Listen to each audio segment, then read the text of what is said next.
Hey everyone, and welcome to another episode of KickSaga. This is the series where we talk with first-time board game creators and learn what they're doing to prepare for their first Kickstarter. And then we do a follow-up interview with them after they're done with their campaign to see how things went and get any lessons that they learned after the campaign. I'm really excited today to have three for the price of one. We have Jeremy, Matt, and Ethan of Sophisticated Cerberus Games, and they are bringing to life the game called The Stifling Dark, which is a super cool themed game that I'm really excited to dig into. So welcome, guys. How you doing? Thanks. Yeah, happy to be here. Doing well. How about yourself? I'm doing great. I'm loving these interviews and getting to know these folks and getting kind of a behind the scenes look at these Kickstarters, because it's such an interesting, still kind of the Wild West, especially with self publishers and so many self publishers out there just kind of trying this thing for the first time. It's super interesting to hear how everybody approaches it. So let's dig in. Before we get into all the nuts and bolts of everything, why don't you guys tell me a little bit about who you are and a little bit about the game and kind of how the genesis of how it came together. Sure. So I'm Ethan. We're all friends from way back. We've known each other since we were growing up. We're all originally from Wisconsin. And we kind of came back together to form Sophisticated Cerberus back in 2020. We were just kind of thinking about making games and stuff through a few different things. Matt and Jeremy had been talking, and then I had an idea for a game, and Matt and I were chatting, and we kind of all linked up at that point. But yeah, the Stifling Dark is a one versus many hidden movement horror game. So it's one person is playing as the adversary. They're kind of running around on the map hidden, and the investigators, the other up to four players, are looking for evidence of the paranormal. They're trying to collect it all and get out alive. And they're also so they have these flashlight templates that they use to show what they can see, which might be the adversary or the actual tokens that would get revealed. Very cool. Yeah, I love that. That seems like a pretty unique mechanism, and I'm looking forward to hearing more about that. So I'm curious kind of what your roles are. So Ethan, if you want to start, and then Jeremy, and then Matt, kind of talk about your role in the company and what you're working on. Sure. Yeah. So I do a lot of the creative stuff. I mean, we all do, but that's what I mostly focus on. I have done a lot of the 3D rendering for our videos and our GIFs and stuff like that.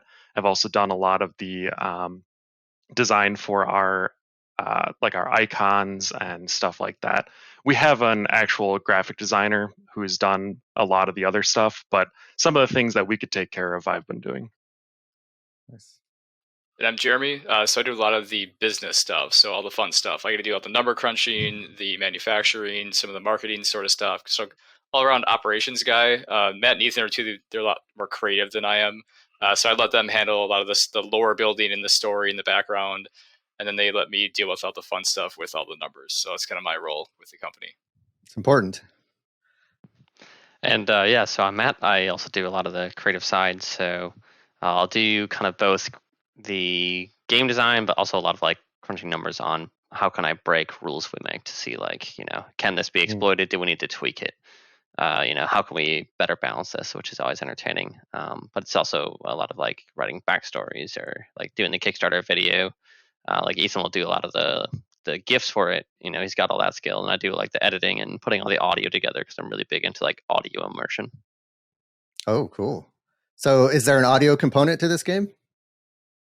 That is something we have planned as a stretch goal. Oh, cool. Awesome. Love it. Yeah, I'm big into music and music's relationship to board games. And so I love to see when projects get creative with adding audio or music or stuff like that. So I'll definitely be keeping an eye out for that.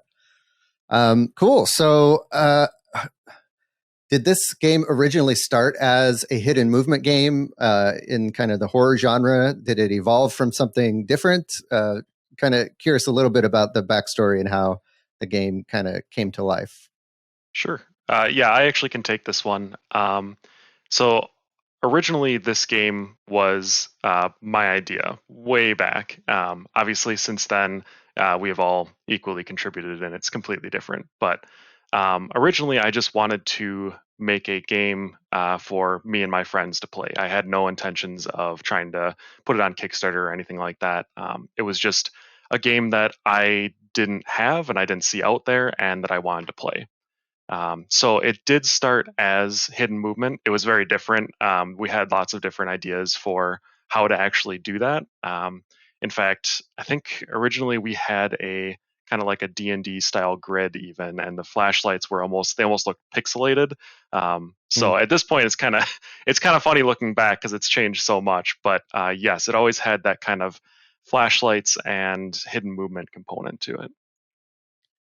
Awesome. Well, that's good. Yeah, that's I could see as that being a cool hook and that kind of driving the rest of the game.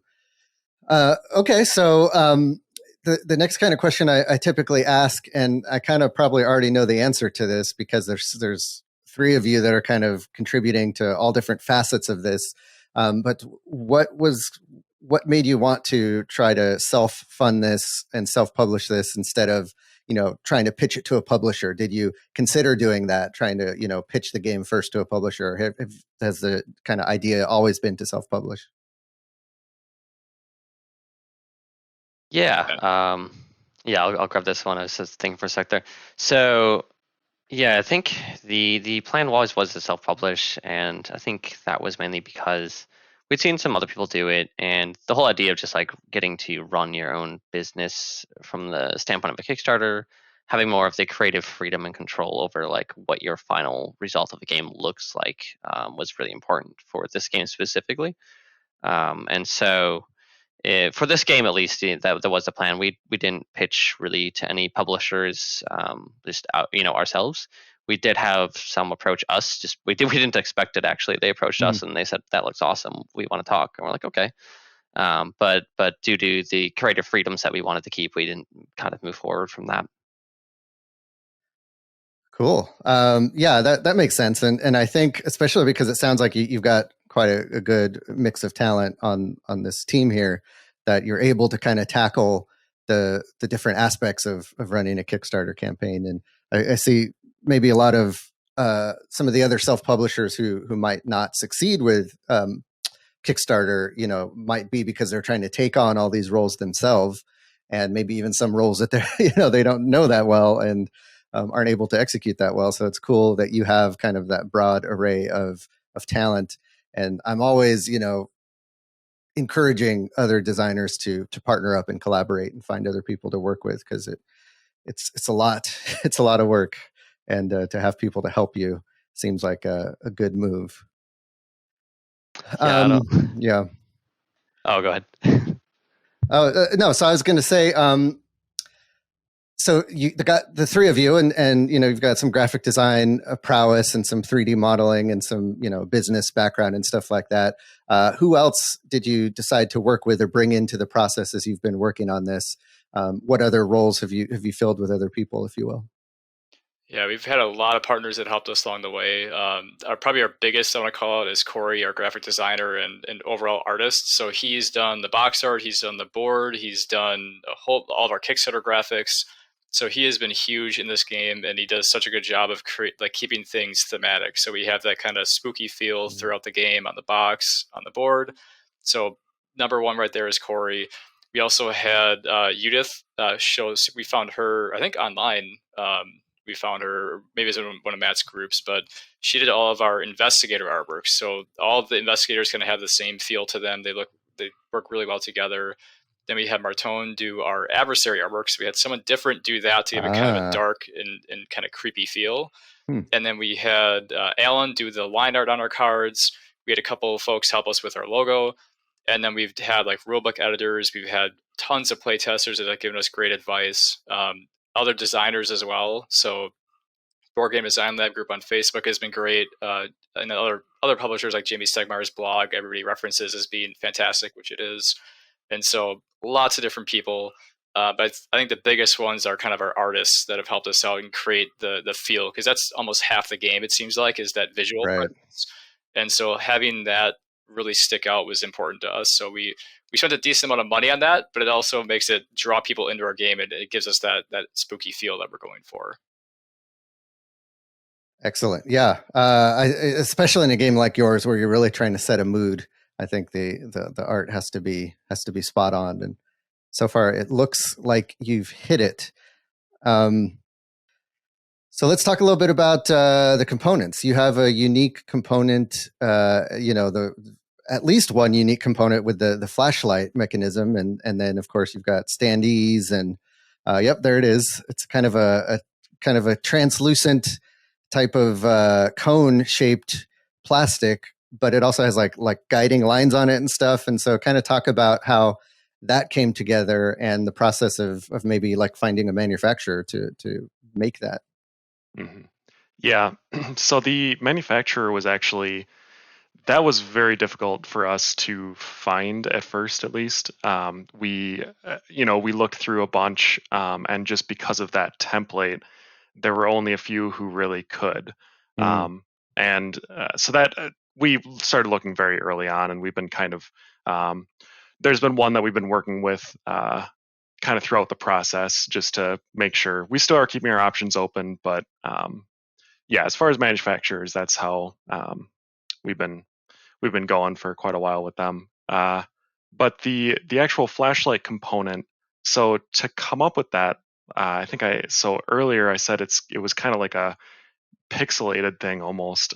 We had a bunch of different versions. We also tried to do something with like sections on the board, where if you were in one section, you could see the rest of this section, or you could see like part of the section. And it was always kind of clunky until we figured out the lines on the flashlight. So the way it currently works is basically if you can draw one of those lines back to your investigator without it hitting some sort of obstacle in the way, and you have that space fully covered, you can see it. So once you throw it down, it's very easy to just see, what your investigator can see or what they can't. I love how that kind of not only gives limits to how far you're able to explore, but it also kind of solves line of sight issues that come up in these type of games where can I see that object? Is it around the corner? Is it in my line of sight? And this, you line it up perfectly, and it's super thematic. So I think that's really cool. Yeah, we've all played a lot of tabletop games, and that line of sight component where there's always that arguing, can I see that, can I not? We really wanted to avoid that, so this was an easy way to do it. Awesome. So did you like try to find a manufacturer that could make this specifically how you wanted, or did you have to kind of maybe compromise or adjust some things in order to be able to have it made by a standard game manufacturer? Fortunately, we haven't had any issues with the ones that could do it. They could do it the way that we wanted, so that's nice. Worked out pretty well.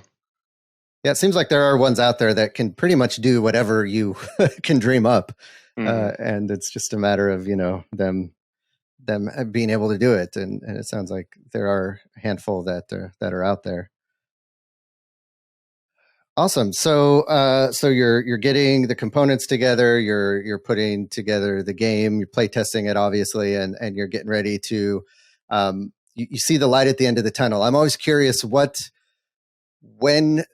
what point in the process did you feel like you were ready to go? And it's like, okay, now we're ready to launch. Did that happen multiple times? Did you think you were going to be ready to launch, and then, something happened and you weren't? Kind of walk me through the process of, finally when you got to this point of now we have a hard and fast Kickstarter date. Yeah. I think our very original date of we thought maybe we should go to a Kickstarter was over a year and a half ago, maybe a little bit under that, but still, we're like, yeah, our game, It's good. We can launch it, and then we played it more, and we're like, no, we can't. We were very optimistic, And so, yeah, we took basically another year to get a lot of the artwork done, get a lot of the balancing done, and really change a lot of the core stuff from what we had a year Wow. and a half ago to make it a much more enjoyable experience.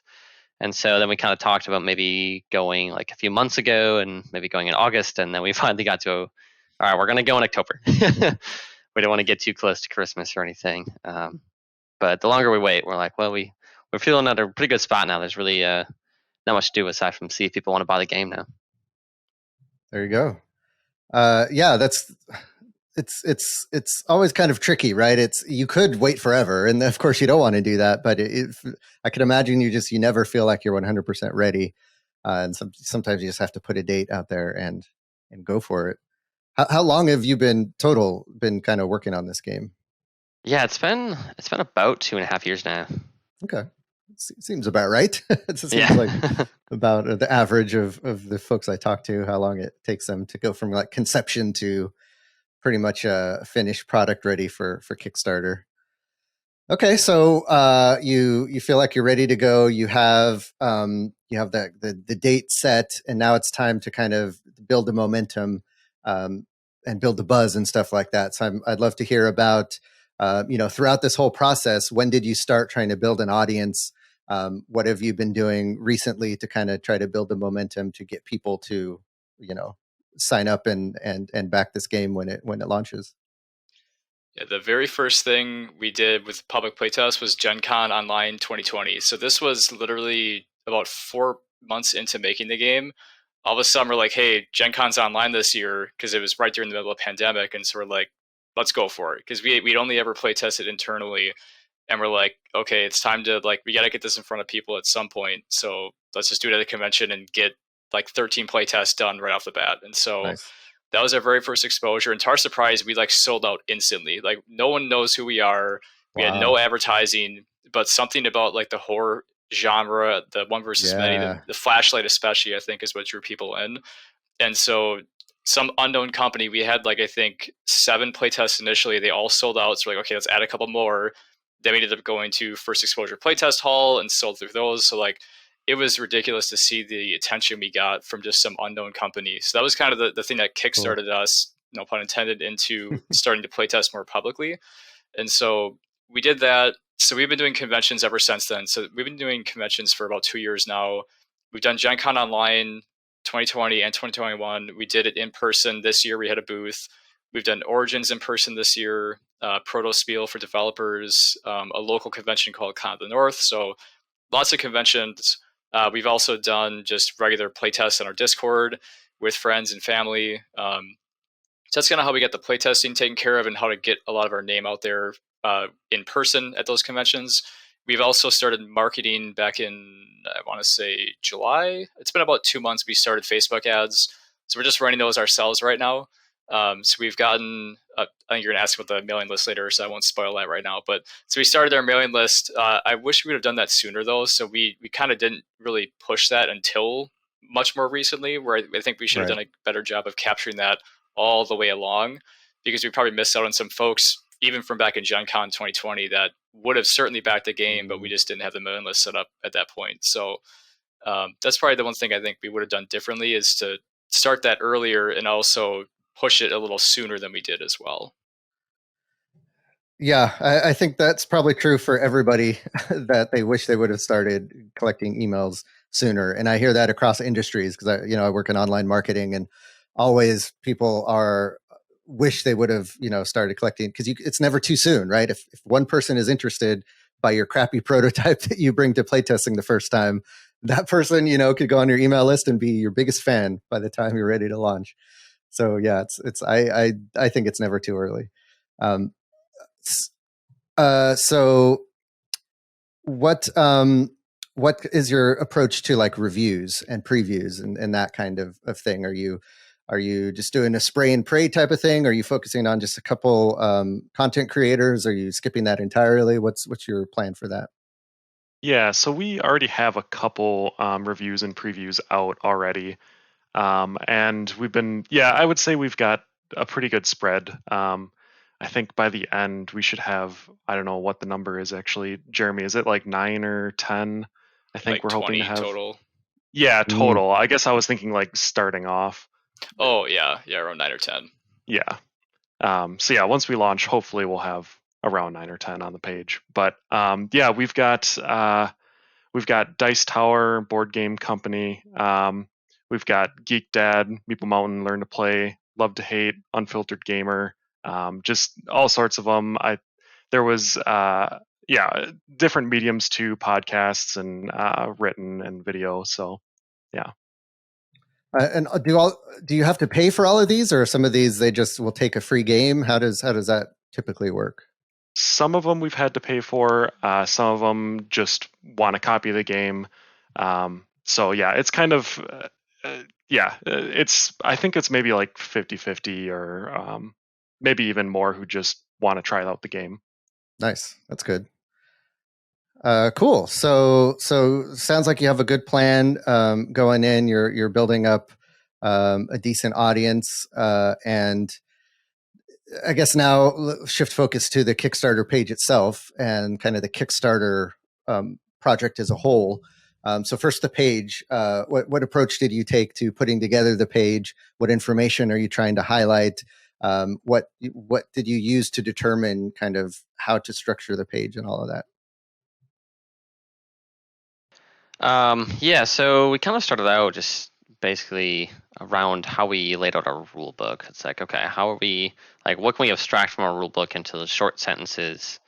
How can we highlight that in some fashion or form?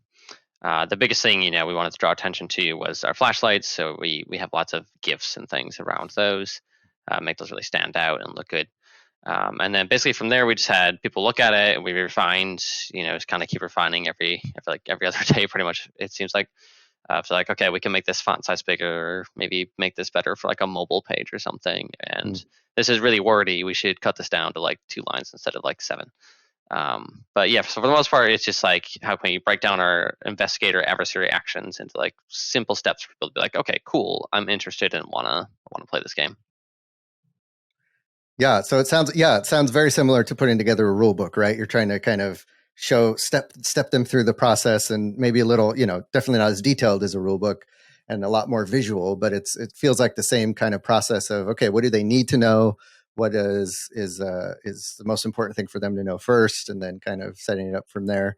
And then knowing, I mean, you guys know that flashlight piece is a big attractor, and I see it in the graphic at the top. I see it throughout the page, and you're really digging into that. Also, kind of the mood.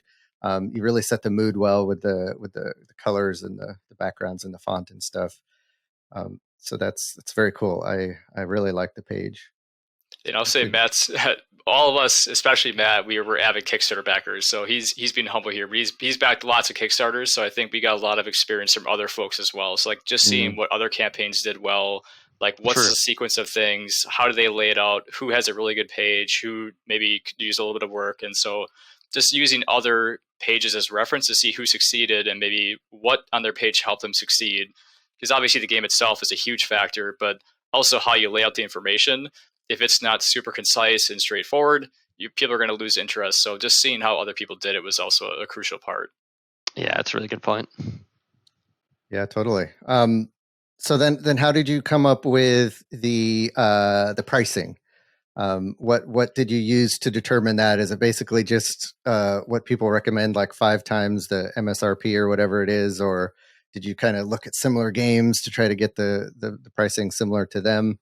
That and determining the pledge levels. Interested on how you guys landed on that.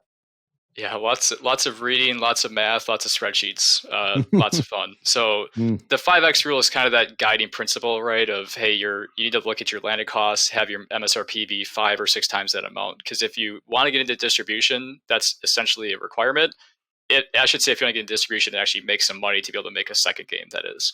If you don't care about losing money, then you can do whatever you want. But and also, if you don't care about distribution, a lot of people price themselves out of it because they don't follow that rule. And so once they get to that point, they don't realize that there's such a discount to get into distribution, because you have the distributor, you might have a consolidator before that, and then you have the retailer. So there's multiple stops between you and the end consumer. And so we did use that as kind of our guide pole. And then from there, we were working really hard with the manufacturer. Like, how can we bring these costs down? The flashlights are awesome, but because they're so custom, it's like a custom cut acrylic piece. Plus, there's printing on it, and so it's not a cheap component by any means. So, doing what we can to kind of negotiate with them on pricing, get quotes from multiple manufacturers, and compare them. Just bringing that down to make 5X feasible, because initially 5X was just unrealistic for an MSRP. It would have been way too expensive of a game. And obviously the quantity you print is a huge factor. If you print 1,000 versus 5,000, your cost is significantly different. And so there's always a question, like, should you price your MSRP based on your 1,000 unit print run, of 2,000, of 5,000, because those are all very different 5X numbers. So we decided to kind of land a little bit in the middle. And then based off of that, we did all the math to say, okay, our mid-order quantity is this. If we take our average pledge times this, like, what's our cost to manufacture 1,000 units, then divide that by our average pledge amount, and that kind of works your way back into how many backers you need, or kind of what your ultimate funding goal is. Right. Then you also have to consider the Kickstarter fees. You have to consider your pledge manager fees, depending on who you're using. Freight is obviously a huge conversation right now. Right. You never know what it's going to do, but how much shipping you want to subsidize as part of your funding goal, and then how much risk you're willing to accept.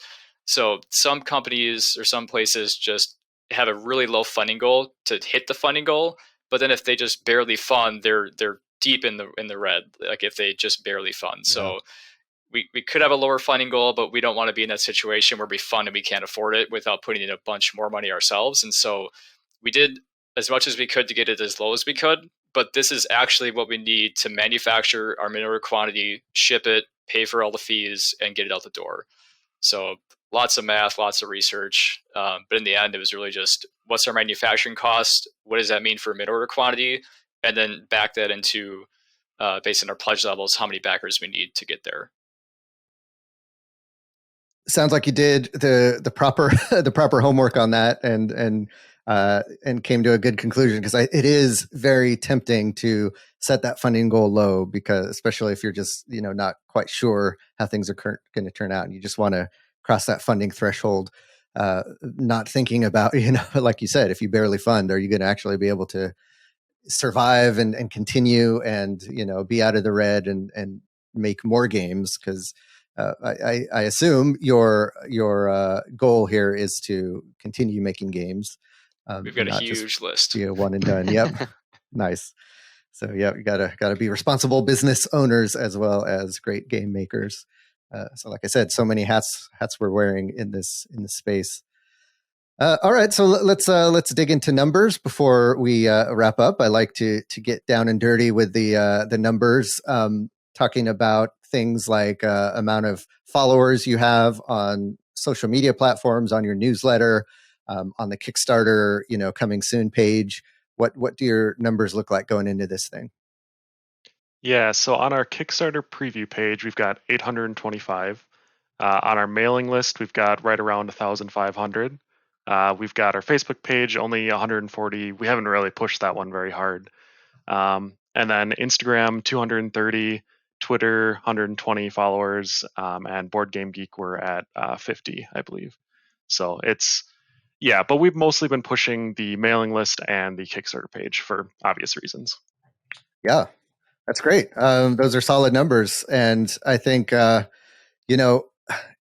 even if it's just a few numbers across all the platforms, if you have something, then when the campaign launches, you could leverage those people to kind of spread the word or get that snowball rolling, and any amount helps. And I've even like the numbers like you have for Twitter or Facebook. I've interviewed people who that was their number of Kickstarter preview page followers and mailing list subscribers. So that can happen as well. And you guys are off on a good foot, it sounds like. Do you guys feel good about those numbers? I would assume so, since you're choosing to launch now. Yeah, absolutely. I'm the mailing list 1,500. I'm always a little bit shocked by that. That seems like a huge number, to be honest. Just that's a lot coming from nothing. So, and when did you start that? It's been about the mailing list has been quite a while. I mean, it's been a couple years, but we've we've really only been advertising for the past 2 months or so, and that's when we've really seen the big spike in numbers. The ramp up. Cool. Yeah, I'll definitely be interested to hear in your follow-up how well those converted. What's your plan for kind of tracking? Do you have a plan for tracking conversions, or kind of keeping a pulse on how things are going, and plans for the mid-campaign slump and kind of throughout the process how to keep excitement going? Yeah, we have like for conversion rates, there's like the custom URLs you can create a Kickstarter, and then we're working with BackerKit for marketing. So for during the campaign, that is. And so we'll be tracking that very closely to see like, is our ad spend paying off as compared to like how much we're getting back for the ads we're spending? Should we dial it up? Should we bring it back a bit? So BackerKit obviously has lots of experience, way more than any of us have or probably will ever have. So working with them is going to be really good to help kind of with that tracking. But then also we've had folks say like, hey, can you give us a custom reference or referral link? Because then we'll put it in our newsletter or we'll post it on social media. And so we can kind of track to see if we're spending money in those things, how much are we getting back based on how much we spend.